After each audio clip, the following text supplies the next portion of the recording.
তা আরবি জানলে যদি আল্লাহ পাওয়া যাইতো সহি শুদ্ধ হতে তা আবু জেহেল সবার আগে আল্লাহ পাইতো।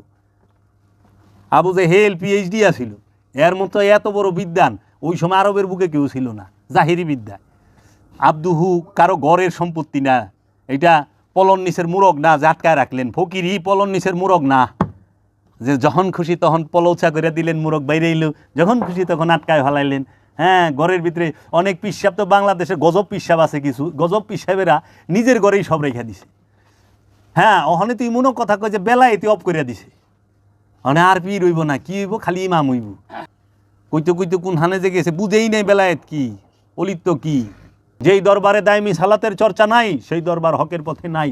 যেই আলেম দায়মি সালাত জানে না সে কোনো আলেম না, সে একটা ভাষার উপরে পারদর্শী। যে হুমামঙ্গতে সে ইংরেজি সাহিত্যে অনার্স এবং মাস্টার্স করে না, আমরা মনে করি না জানি কি রে, হ্যাঁ অনেক বড় জ্ঞানী, তা ভাবার কোনো কারণ নাই। সে একটা ভাষার উপরে সে অনার্স এবং মাস্টার্স করছে, সে ওই ভাষাটা সুন্দরভাবে বলতে পারবে, তার মনের ভাবটা ওই ইংরেজি ভাষায় কটকটায় গুছায় গাছায় কইয়া পারবো।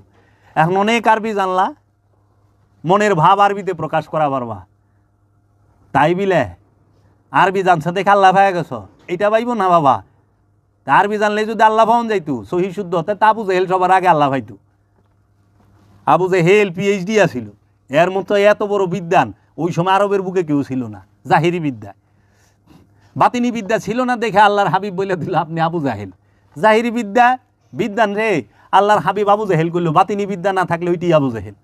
যার মধ্যে বাতিনি বিদ্যা সিনার এলেম নাই সেটি আবু জাহেল। জাহিরি এলেম যতই থাক, এর লেগে জাহিরি এলেম দাঁড়ি কিন্তু বাতিনি বিদ্যা নাই, ওইটি আবু জাহেল। আবু জাহেলের পরিচয় পাইছেন।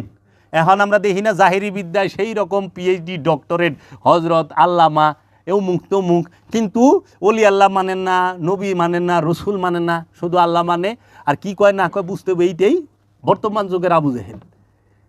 জাহিরি বিদ্যা আছে, বাতিনি বিদ্যা নাই। এর জন্য সুফিবাদ আত্মপরিচয়ের একমাত্র পথ।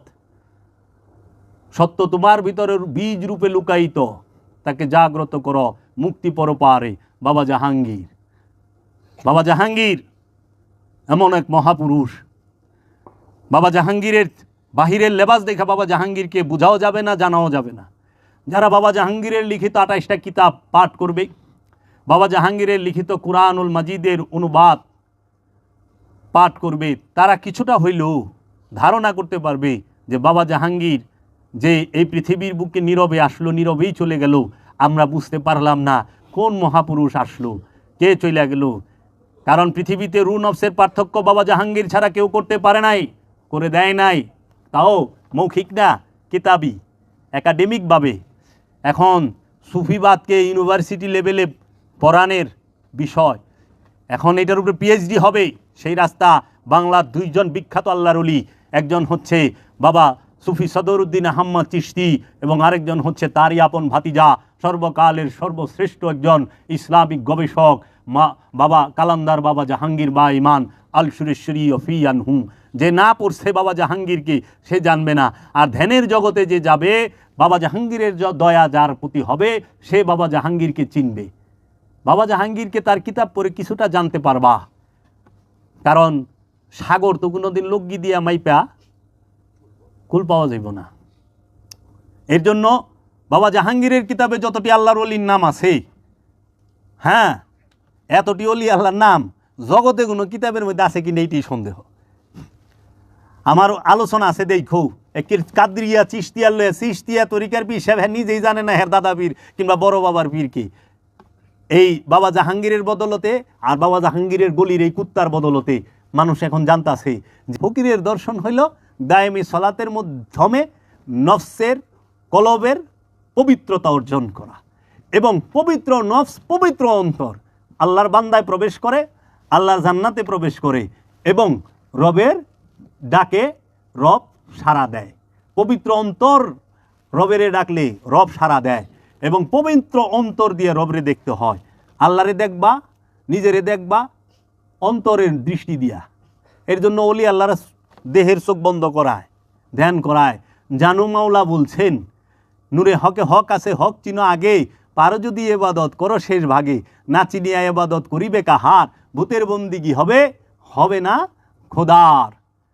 তারপরে বাবা জান বলতেছে, উস্তাদ কহেন বাপু চক্ষু খুলিয়া দেখ। উস্তাদ কহেন বাপু চক্ষু খুলে দেখ।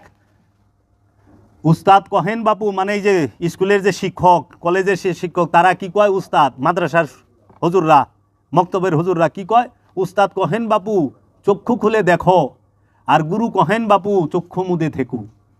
চক্ষু বন্ধ বিদ্যা, খুলিলে কি হবে? খোলাজন এই ভেদ কবু নাহি পাবে। চক্ষু বন্ধের যে বিদ্যা, এইটা খুললে কি হয়? এই চক্ষু খোলা ব্যক্তি বুঝবো না, তারে বুঝানো যাইব না। শোনা কথা দুনা হয়, শোনা কথা দুনা হয়।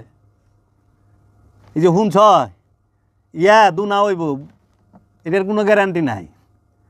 শুনছ ওইখানে এই হবে, ওই হবে, এই হবে, যদি বাই চান্স।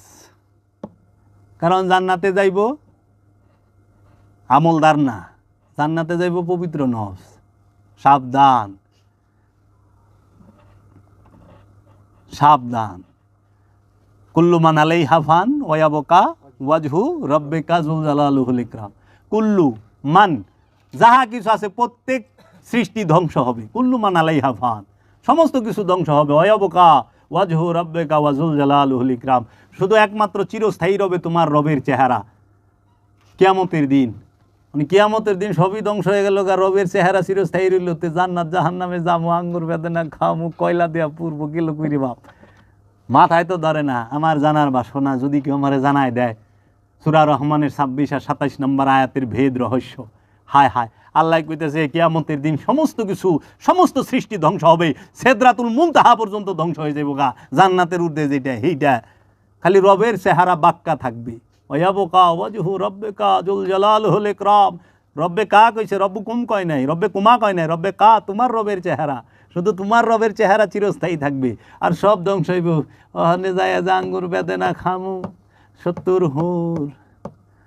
দয়ালি ভালো জানে কি হইব নসিবা। এখানেই রাখলাম, তোমরা ধ্যান কইরো। হ্যাঁ, ধ্যানের জন্য সঙ্গীতের প্রয়োজন। সঙ্গীত দিয়ে ধ্যান না, ধ্যানের সহায়ক হইল সঙ্গীত, বুঝছো? তাও সব সঙ্গীত না, সেমা কাওয়ালি, ধ্যানের অনেকগুলোই আছে, ওগুলা গোপনে হেনে ঘুমু না, একা একা ঘুমু। যের জন্য মুর্শিদের ধ্যান ছাড়া কোনো উপায় নাই। আচ্ছা, বাবা জাহাঙ্গীর আমাদেরকে তার রহমতের ছায়াতলে আশ্রয় দান করুক, এই কামনা রেখে এখানেই রাখলাম। আসসালামু আলাইকুম ওয়া রাহমাতুল্লাহি ওয়া বারাকাতুহু।